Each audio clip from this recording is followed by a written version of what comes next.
Ms. Amanda Nelson drives content, social, and community strategy at Salesforce.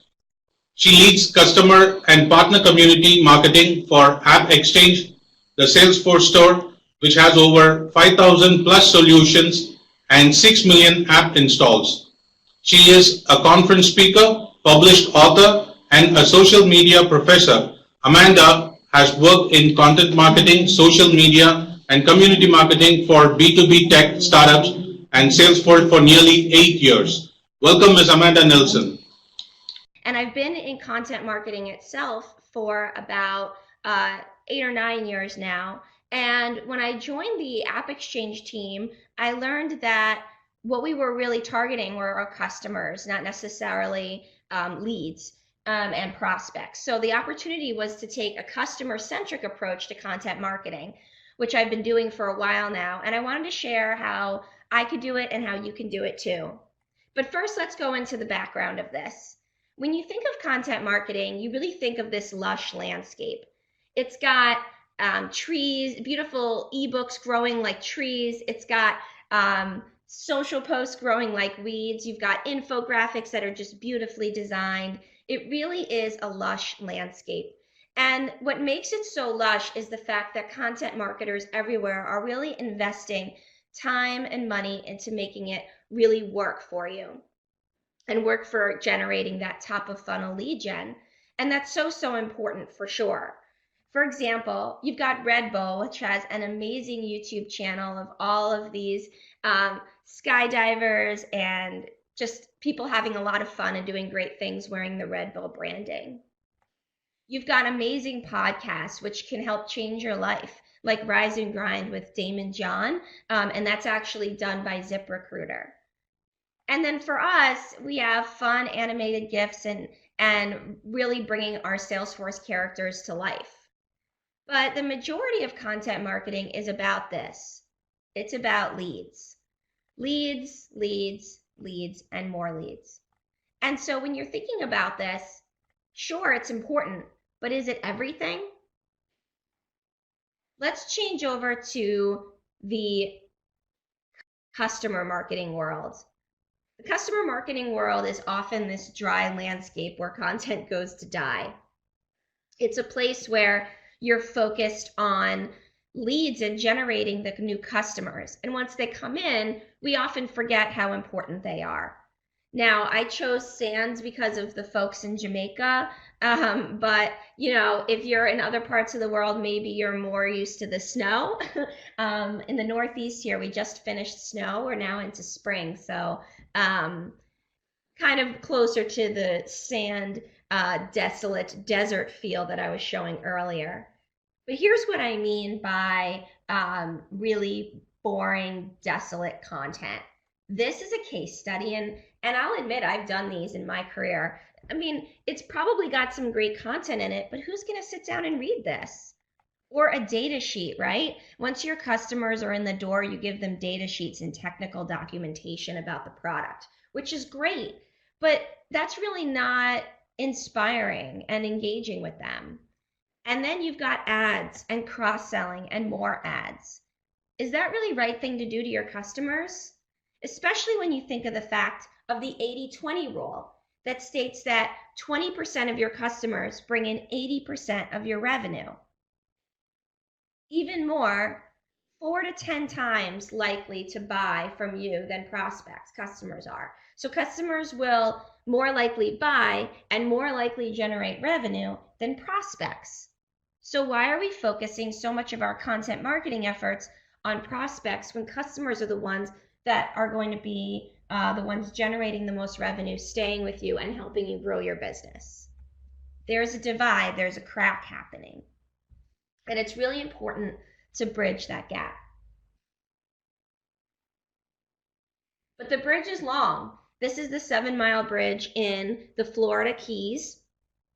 And it took a long time to build, and it's an absolutely beautiful bridge. I go over it every year when I go on vacation. But it's really bringing together 2 different islands and bringing people together. So I felt like this is a good symbol of what we're trying to do, where we're trying to take content and bring it through the entire journey. so that customers are experiencing the amazing content that those top of funnel prospects are receiving. So here's a few examples of how great brands are doing this. Here's Slack, and they basically newsjack this article with quartz. And what I thought was great about it is this actual person who tweeted it works at Slack. And she's a software engineer. She's not a marketer. And she saw the article and she did a great tweet around it. So consider how you can weave your brand into news stories. This is a customer spotlight that we do on my team. And basically we take those key ROI numbers of how customers are succeeding with apps and bring them into the spotlight and make it really easy for customers to digest and read. And this is important. So think about that data sheet earlier, which probably had the same important information. It's just presented in a way that's more engaging. And then there's this. I love this one. A customer says that this chicken nugget looks like the Evernote logo, which is that cute elephant. And Evernote did a really awesome, sweet responding back. So consider how you can be engaging like this. Here's Chris Sacca, who is, he's been on Shark Tank, and he's pretty famous entrepreneur here in the US. And he says, successful people take notes, and Evernote retweeted that. You could see that there. So this is something that you could get engaged with your audience in a really creative way. One of the ways we do it is with the Demo Jam. The Demo Jam is a game show where partners have 3 minutes to demo their app for the audience vote. In this case, AutoRabbit won, and they're actually based in India. They're an awesome partner of ours. And they won the Demo Jam, and they were super excited about it. And what's really cool about it is it brings customers and partners together. Customers want to learn about all the different apps that Salesforce customers have, but they don't know how to do it because there's just so much going on and they don't have time for all these demos. So this really enables them to see it in a fast, engaging way. And it works. Look at this. Like, these are people, customers that are tweeting about the Demo Jam, more tweets about the Demo Jam, and these are happening all over the world.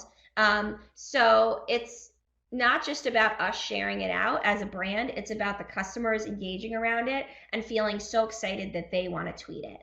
So who's ready to do this with me? I know you're all cheering over there. I may not be able to hear it, but I think that's what's happening. All right, let's go into the how. So there's 3 steps of how to bring customer marketing and content marketing together. First, we have to plan. Then we need to build it, and then we need to execute it. I'm going to show you all 3 ways to do this. First, with planning, the most important thing you need to do is come up with your vision statement. Your vision statement is your North Star. You're going to wake up every morning and read this. This is going to guide you and excite you every day. And it's important because it's going to help you focus. If you don't focus, you're going to get distracted and you're not going to meet your goals, or you won't meet your goals as fast. For us, our vision is all about inspiring and guiding our customers and partners. And we want to do that with content, with community marketing that really helps not only drive success for us, but more for the customers and partners. And while having the time of our lives is important too, because you want to have fun. You want to be an engaging, fun marketer. If you're bored, why do it? So have fun with everything you're doing. Your tone and personality comes through to your audience very clearly. So if you're not excited, they're not going to be excited. Now, everybody has different stages of their content strategy and their customer journey. So this is just one example, but you're going to plan your content by stage. So for example, awareness and assessment is the first 2 stages. This is when your customer is just starting to get to know you. They're not even a customer yet, and they're assessing your product. This is where great content marketing happens. This is where we're doing that top of funnel content. Then you've got alignment and activation. That's once they're in the door, they've become a customer, they're starting to use the product, and you're trying to get them to, move forward with using it successfully. This is the customer marketing meh. This is where great content goes to die. And acceleration is when you really evangelize your customers and you make them influencers and ambassadors and you really grow with them. And honestly, that just doesn't happen a lot. It's really sad truth, but oftentimes we don't value our customers in that way and we just go back to focusing on that next lead. But the right way to do it is to actually have great customer and content marketing throughout the entire journey, whether they're not a customer yet or they've been a customer for 10 years. You want to continue to provide them with great content along the way.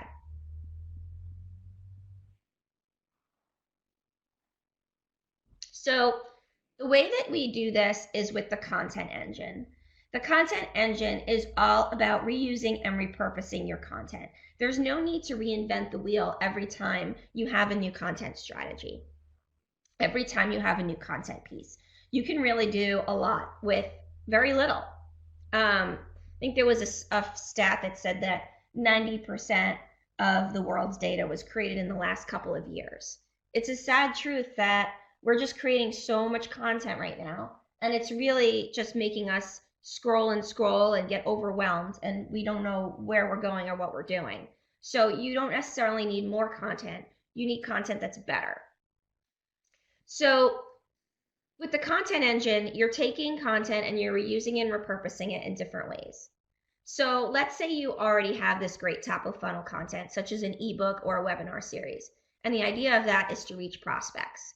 Well, you could take that content and put a little bit more product information in it, maybe some more technical information or detailed information that only a customer would know or be interested in, and there's your middle of funnel content. You can also take brand new content. You could also take that middle of funnel technical content, for example, and elevate it up to top of funnel content. Strip out your product details and your technical information, but just leave the evergreen nuts and bolts of the content in there. As you can see, this is all about reusing and repurposing, but in different ways. And really, that's the goal of the content engine. I'll show you what a content engine actually looks like. So let's say you have a customer story. The customer story could be a case study that I showed you earlier, something kind of bland and simple, or it could be something really in-depth. But I think the majority of brands and marketers have at least a few case studies, as some call it, on hand. So you take that case study, let's say you have 5 of them. Those 5 case studies are an ebook, and let's say they're all about business growth or how a company grows. So 5 customer stories about growing your business fast. There's an ebook, right? It didn't take long to create that because you already had the content. Let's say you are about to do the customer story. Record that interview with that customer and strip out the audio. Now you have a webinar and a podcast. You could do some paid media around the customer story. You could turn it into a press release, have that customer come and be part of your bylines and quotes for media briefings. You can create a landing page with all the different customer stories on it. Do tweets where you tag the customers with quotes and tips, driving back to a blog post that has an overview of the ebook as well as a few of the customer stories. You can make a game using a tool like Playbuzz where people can go in and add little guess customer or guess the number or whatever. So as you can see, it goes on and on and on and on. There's so many ways you can do this. You could even take that customer, invite them to speak at your event or another event on your behalf. So there's a lot of different things you can do and have fun with this. This is often a screen people will take a picture of or a screenshot. You're welcome to do that just to give you some different ideas of how to reuse and repurpose content. So every year we have a big conference at Salesforce called Dreamforce. It's in San Francisco. I think about 175,000 people come every year. And what I love to do is bring our super user customers to Dreamforce and have them be our street team and they donate their time to do this. They're going to be at Dreamforce anyway, and they're very busy people, but they just love AppExchange and working with us, and we love them too. And a street team is basically a group of people that give out prizes and ask questions to other attendees of the event, take selfies and have fun with them. And they evangelize AppExchange while doing it. And it's a great way to thank the customers for being a part of our content and evangelizing AppExchange all year. And it's also a great way for us to get brand exposure at a big event. We tap these folks all year long for content. These are the tried and true customers I know I could just text or call at any point for questions about content. You know, what do you think of this? Does this work? Does this make sense? And really get their feedback. It's pretty effective, and it just validates the content we're creating. But let's say you don't have those diehard customers, or you don't know who they are yet. Well, your customers come in all different shapes and sizes. Then I recommend starting with that low-hanging fruit, the folks that are talking about your brand already, or maybe you know them because you helped close the deal, or they've been a customer for 6 months, so they've been using the product for a while, so you think that they may be able to give you some content. So you might be looking at this new piece of fruit that nobody knows yet. It's a customer that loves your product, doesn't talk about it, but they're there. So you can tap those super users, but you can also tap the brand new folks that are just starting to get used to your product, or maybe have not spoken in the spotlight before. You want to be a detective. You want to look and hunt through all the different ways that you could find these customers, because as a marketer, we cannot work in silos. We have to be able to talk to the customers directly. You're not going to be an effective marketer without being able to talk to the people you're targeting. So you need to reach out to sales or customer service, ask them about some customer names, get some names, sit in on customer service calls and sales calls, and get to know these folks. Go to events that they're interested in and start to meet customers. It's really important to know these people firsthand and not through sales or through somebody else. So I also handle social media for at Salesforce. And so we're constantly monitoring the social conversation. And this is another great way to find customers. So let's see if we can, it's hard to play a game because I know I'm far away, but I'll try to let you think about this. So we're going to play Who's Talking About You. So the question is, are they a prospect, a new customer, or an existing customer? Here's the first tweet. I just earned the AppExchange Basics badge on Trailhead, and you should too. AppExchange is good to learn a few more tips, blah, blah, blah, blah. Do you think this is a prospect, a new customer, or an existing customer? Now, AppExchange Basics, I will tell you, is a module on Trailhead, which is our learning platform, which basically helps people learn about Salesforce, whether you're an existing customer with a lot of experience or brand new. So AppExchange Basics is a beginner badge you can earn. So that would be a new customer. The other thing we're looking at is sentiment. Sentiment is how they emotionally feel about the brand as a result of the tweet. And in this case, are they feeling positive, negative, neutral? They are definitely positive, right? They're excited that they just earned this badge. So this person is a great one to reach out to. Thank them on Twitter, DM them, and see if you can get a conversation going around why they took the badge and what their experience is with AppExchange so far. Here's the next one. Ugh, I really hate that I have to complete my profile for the community just to install an AppExchange app. Ugh. Is this a prospect, a new customer, or an existing customer? This is an existing customer, and they are not happy, right? So their sentiment is sad. And this is actually a great opportunity to turn this detractor into an advocate. Basically, if somebody is negatively talking about you, you don't want to delete that tweet. You don't want to ignore it. You want to read it and think about how you can respond to help them. So sometimes negative comments don't have any value. And those are basically ones you don't want to necessarily respond to, like I hate you, or something just very like general that doesn't really say anything. But this actually has a specific challenge tied to it, so it's very important that we respond to it. All right, so let's look at this tweet. Oh, hey, it's the same guy. Salesforce Labs, inspiration, launchpad, problem solvers on the Salesforce AppExchange. Now, again, we know he's an existing customer from that previous tweet, but would you look at that sentiment? It is positive. Now, this guy in particular, I know that he is a super user, so whether he's happy or sad in the moment, he'll share it, and we love that. But it's very important that we respond to him and resolve his issues so that he positively speaks about us. We had a situation, I saw a tweet about, I think it was yesterday actually, where we shared a picture of Appy, our mascot bobcat, and somebody was like, what is this? And it wasn't a very positive thing. So we responded with a link to our blog post that explains all about the different Salesforce mascots and who they are and why they're so important. And she wrote back and she said, oh my gosh, I love this. Is it possible that you have like a stuffed animal or a sticker or anything related to this? Because I understand the value now and I really want to get involved. And we said, absolutely.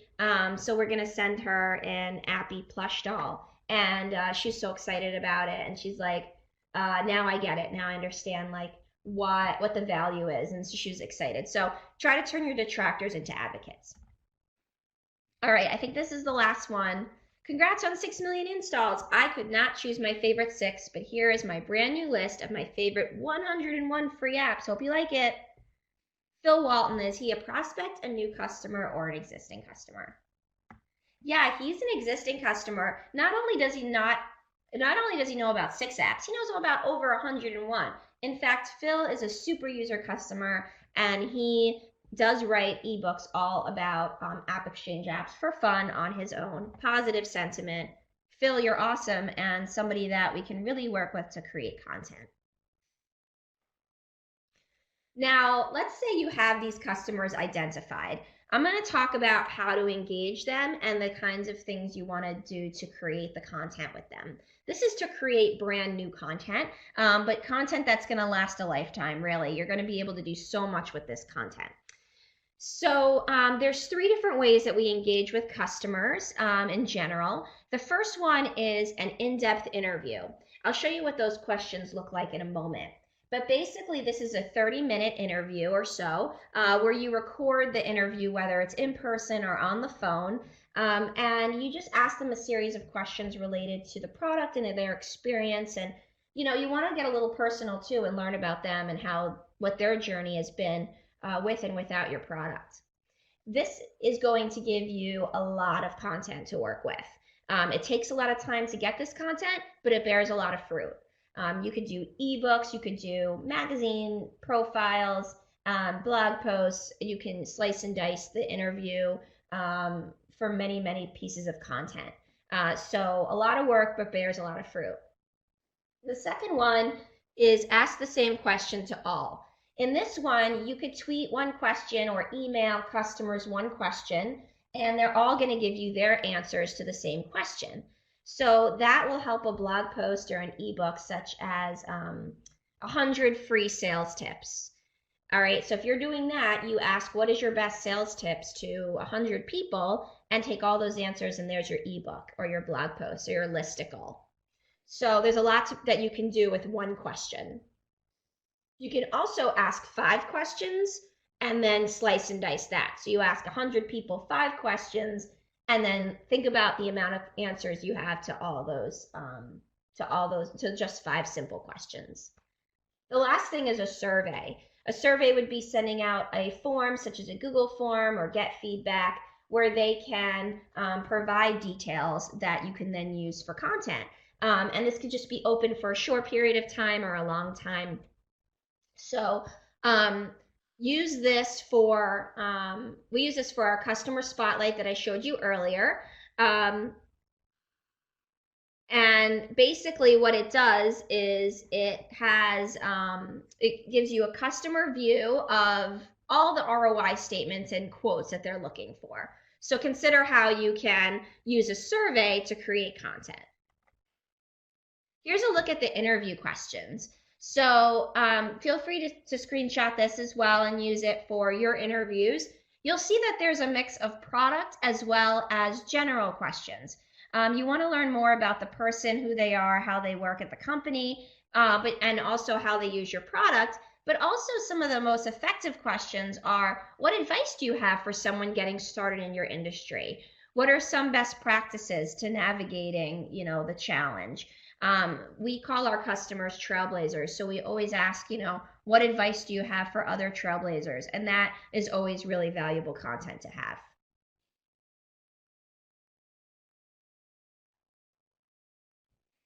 The important thing is to get your customers together and celebrate with them and ask them how you can create content with them.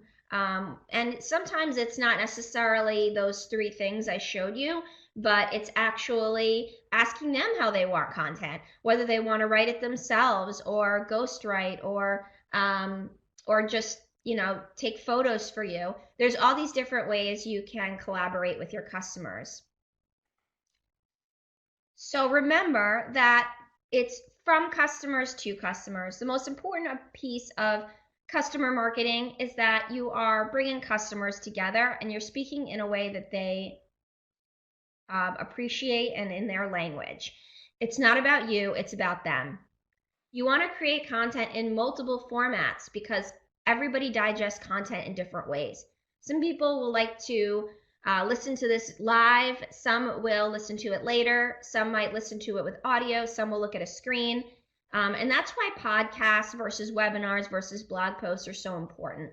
And it's so important to slice and dice that content to reach your audience where they and how they digest information.